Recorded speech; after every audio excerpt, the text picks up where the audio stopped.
Bem-vindo ao Justa Causa. A Espírito Santo Financial Group instaurou 2 processos no Tribunal Administrativo de Lisboa através do gestor de falência. O objetivo é requerer a nulidade da resolução aplicada ao BES. É ainda pedida a extinção do novo banco e a transferência de todos os ativos e passivos de volta para o BES. A Espírito Santo Financial Group quer também que seja anulada a decisão do Banco de Portugal de suspender os direitos de voto. A Espírito Santo Financial Group foi declarada falida em outubro por um tribunal do Luxemburgo. Isto nesta altura em que o Wall Street Journal fez saber que o BES em Miami, na Líbia e na Suíça estão sob suspeita por lavagem de dinheiro.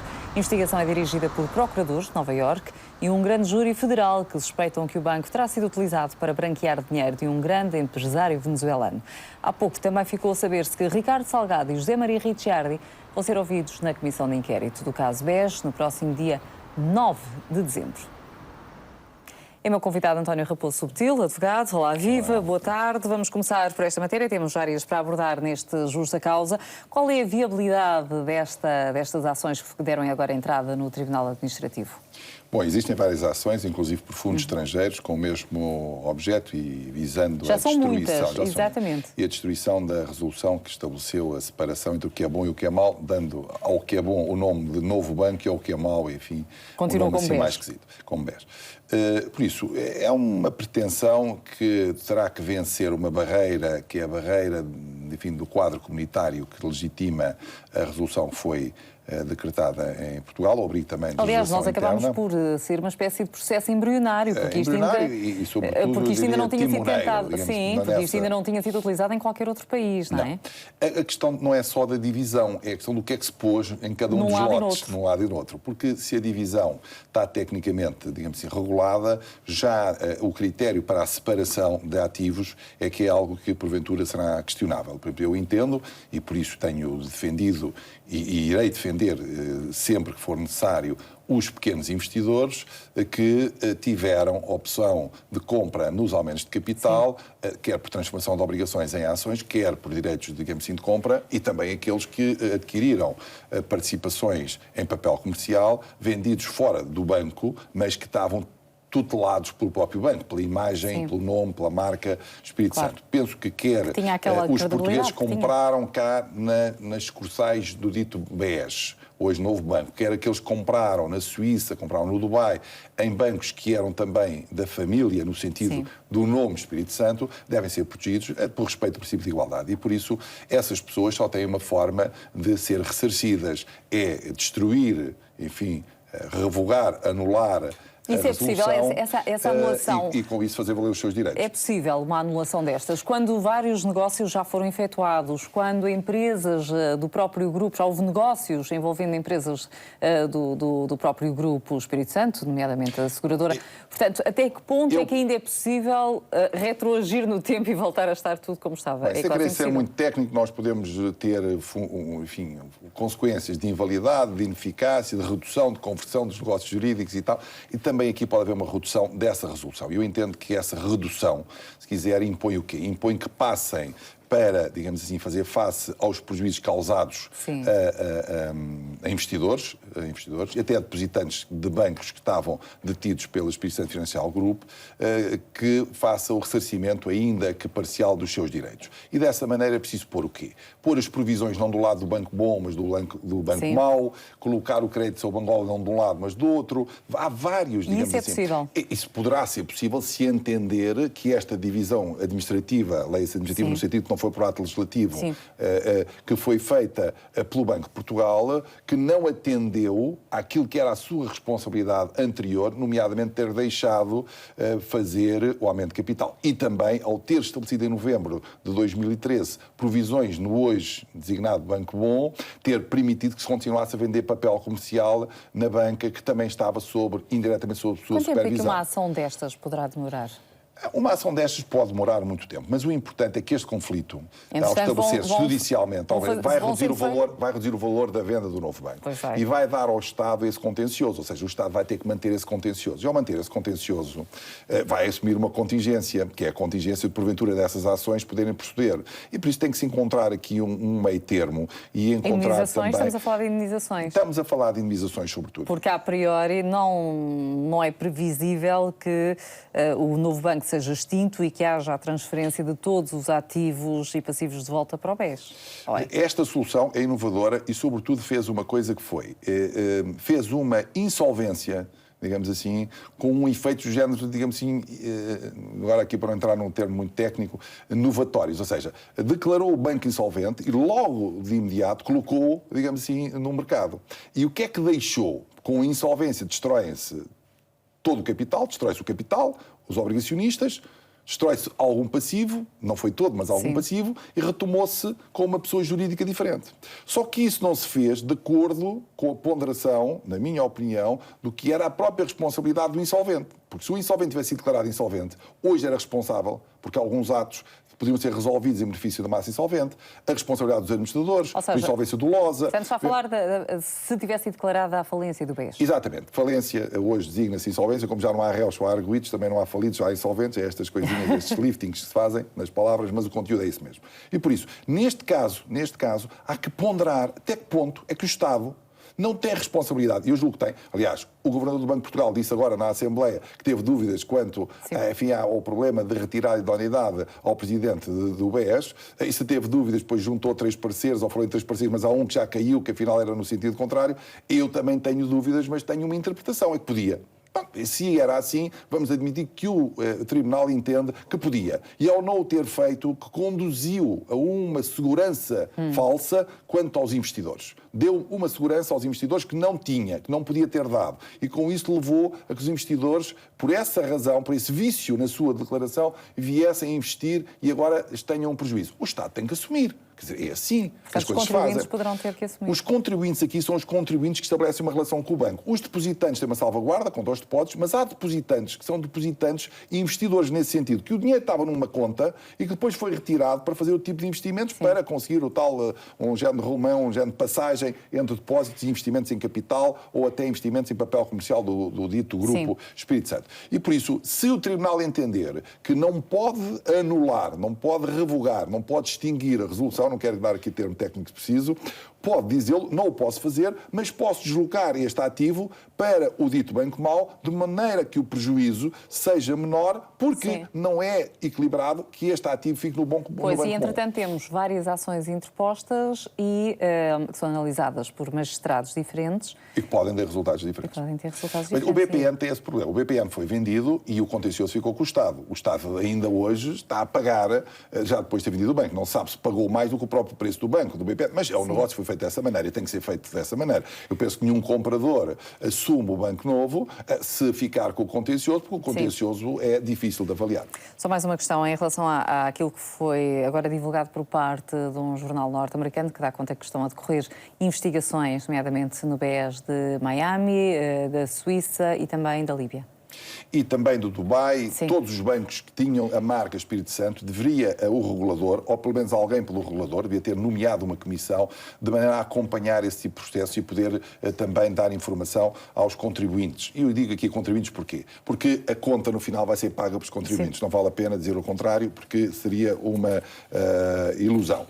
E sendo assim, nós deveríamos poder acompanhar, não os advogados, porque isto também, para pequenos investidores, até o recurso aos advogados é caríssimo. E não é justo que um investidor que acredita na autorregulação agora suporte os custos para defender os seus direitos. Tinha que ser o Estado. São grandes. Por isso tinha que ser o Estado a fazê-lo como uma causa pública, como uma causa de interesse coletivo. E o Estado devia ter nomeado uma comissão, devia ter nomeado uma provedoria, criado uma provedoria para assegurar, digamos assim, não só a divulgação de informação, como também a defesa, até no estrangeiro, das posições de alguns portugueses. Porque há muitos portugueses que estão imigrados, pessoas que estavam a trabalhar, pessoas que acreditaram na marca Espírito Santo em todo o mundo e que hoje são lesados. E isso dá, naturalmente, relativamente ao Estado português e à marca Portugal, dá-lhes, digamos assim, um desgosto que nós não deveríamos aceitar e devíamos reduzir. Vamos ver exatamente o que é que Ricardo Salgado e José Maria Ricciardi vão dizer na comissão de inquérito no próximo dia 9.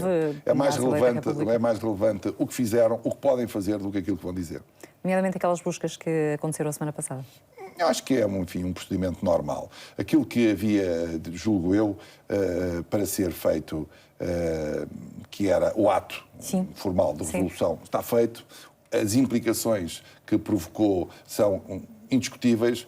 O facto de não ter sido feito antes o facto de não se ter impedido antes algumas iniciativas de natureza financeira, de investimento, aumentos de capital, venda de papel comercial, etc, etc. Isso é que é, digamos assim, a regulação, é saber, segundo um momento de risco, perante um momento de risco, qual é a atuação. Isto é como um piloto, tem os cursos todos, mas no dia que há muito vento, que falha o motor, não conseguir aterrar, não vale a pena dizer que é um bom piloto. É no risco que temos, no momento que nós temos que validar o sistema. E o sistema, neste caso, parece não ter sido objeto de validação a posteriori, é um facto, mas não está a ser objeto de validação. Muito bem, já voltaremos a falar de outra matéria que domina as atenções, já que Marinho Pinto fez duras críticas ao Ministério Público em causa o caso que envolve o ex-primeiro-ministro.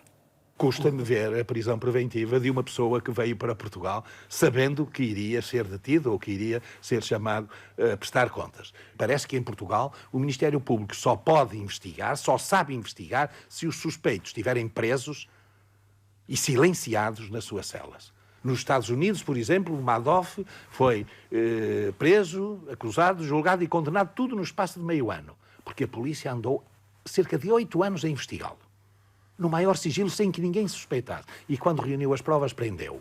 Em Portugal, não. Primeiro prende-se e depois é que se vai à procura das provas. Depois de ter sido decretada a prisão preventiva, o Ministério Público tem 1 ano para deduzir a sua acusação. Ora, se os indícios de que o engenheiro Sócrates cometeu os crimes de que é acusado são assim tão fortes, porque é que não fazem a acusação? E a Comunicação Social avança que a segurança do juiz Carlos Alexandre poderá ser reforçada. O magistrado do Tribunal Central de Instrução Criminal tem em mãos vários processos de criminalidade económica ou financeira e de criminalidade violenta e organizada. A polícia estará a ponderar um reforço da segurança pessoal, apesar do juiz já ser acompanhado por elementos do Corpo de Segurança Pessoal da PSP. A medida poderá ser extensível a familiares mais diretos do juiz e também ao procurador Rosário Teixeira. Em 2007, o juiz Carlos Alexandre encontrou em casa uma arma pousada em cima de uma fotografia dos filhos. António Raposo Subtil, em relação a todo este caso que tanto está a dar que falar, o que é certo é que já esta semana o Supremo Tribunal de Justiça irá pronunciar-se relativamente a um habeas corpus, um requerimento que foi interposto, foi apresentado por parte de um cidadão. O que é que realmente o Supremo vai analisar na prática? Bom, o Supremo analisa a ilegalidade da prisão preventiva, que tenha que ser uma prisão que não esteja consolidada, ou seja, alguém é preso, não se sabe porquê, houve uma entidade que o prendeu e não tem legitimidade, e o fundamento é um fundamento que a lei não contempla, não prevê. Por isso há aqui 3, diria, critérios vertentes. Ilegitimidade de quem prende, incompetência de quem prende, não ter fundamento para a prisão ou ter decorrido um prazo para além do que é admissível para estar preso. É o caso de uma pessoa estar detida, ao fim de uma semana ninguém sabe o que é que lhe aconteceu, não é bem a declaração de prisão preventiva, é uma detenção que depois se transforma em efetiva prisão. É tal situação em que as pessoas têm 48 horas para serem submetidas a interrogatório judicial. É uma figura que num Estado de Direito e numa organização judiciária, num sistema, digamos assim, de equilíbrio de poderes, como nós temos, hoje a viabilidade de proceder é limitadíssima. Esta figura, há quem, enfim, lhe atribua o seu nascimento já no século XIII. É uma coisa antiquíssima, com a declaração de direitos e tal. Porquê? Porque as pessoas eram presas, desapareciam, ninguém sabia, então entendia-se que a prisão ilegal, aquela prisão que não é estabelecida por quem tem competência para o efeito, sem qualquer fundamento que a justifique. Hoje não, nós temos, foi uma prisão efetuada na presença de quase todos, que a comunicação social deu a conhecer a todos, até à hora, o segundo tudo, tem um fundamento, é o fundamento que é o decurso do processo de inquérito, não tem bem a fundamentação no sentido de que prejuízo do processo, perigo de fuga, é um facto, falta isso na declaração, pelo menos faltou esse fundamento, mas parece que existe no processo, que os advogados conheciam, não sei se assim é, e o juiz é o juiz competente para o fazer, indiscutível. Por isso, a possibilidade... Não tem grandes hipóteses, na sua opinião? Não vejo.